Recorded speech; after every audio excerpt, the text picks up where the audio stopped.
Hi friends, welcome to Parvez life style. இந்த video திங்கக்கிழமை காலையில் எடுத்தது.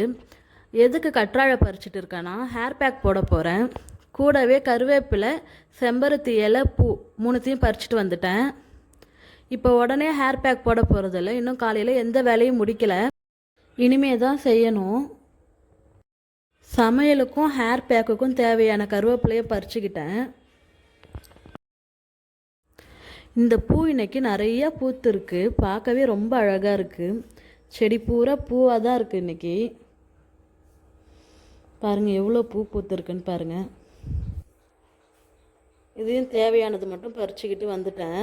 இப்போ போய் பெட் கவரெல்லாம் உதறிட்டு நீட் பண்ணிவிட்டு பெருக்கணும். நான் என்ன பண்ணுவேன்னா, பெருக்கும்போதே டிவி ஸ்டாண்டு, கண்ணாடி இது எல்லாமே துணியை வச்சு தொடச்சி விட்ருவேன். அந்த மாதிரி பண்ணும்போது வீடு எப்போவுமே நீட்டாக இருக்கிற மாதிரியே இருக்கும். அந்த பொருளும் நல்லாவே மெயின்டைன் ஆகின்னு வரும். நம்ம வீட்டில் டைல்ஸ் ஒயிட் கலரு, சின்னதாக கரை பட்டாலும் தெரியும். அதுக்காக தினைக்கும் மாப் பண்ணிட்டு இருக்க முடியாதுல்ல.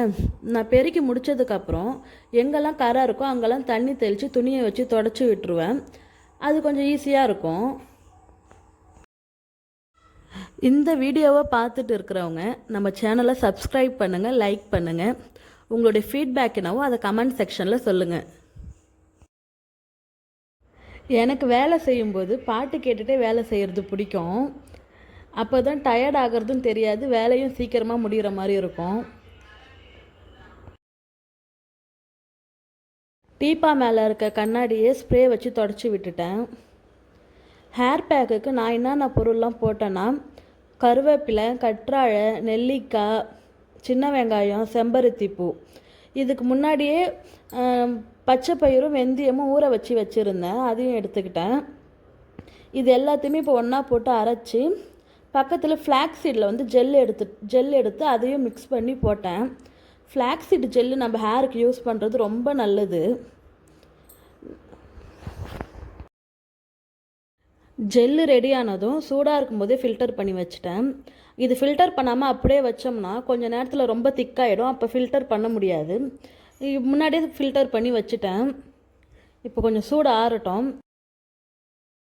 அரைச்சி வச்சுருந்த பேஸ்ட்டு கூட இந்த ஜெல்லையும் போட்டு நல்லா மிக்ஸ் பண்ணி தலையில் தேய்ச்சி ஒரு 20 நிமிஷம் கழித்து வாஷ் பண்ணிக்கலாம். இந்த அளவுக்கு நல்லா மிக்ஸ் பண்ணிக்கணும்.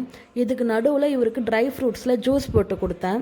அதுக்கு மேலே மாதுளையுமே கொஞ்சம் போட்டு கொடுத்தேன். பார்க்க நல்லா இருந்தது, டேஸ்ட்டும் நல்லா தான் இருந்ததுன்னு சொன்னாங்க.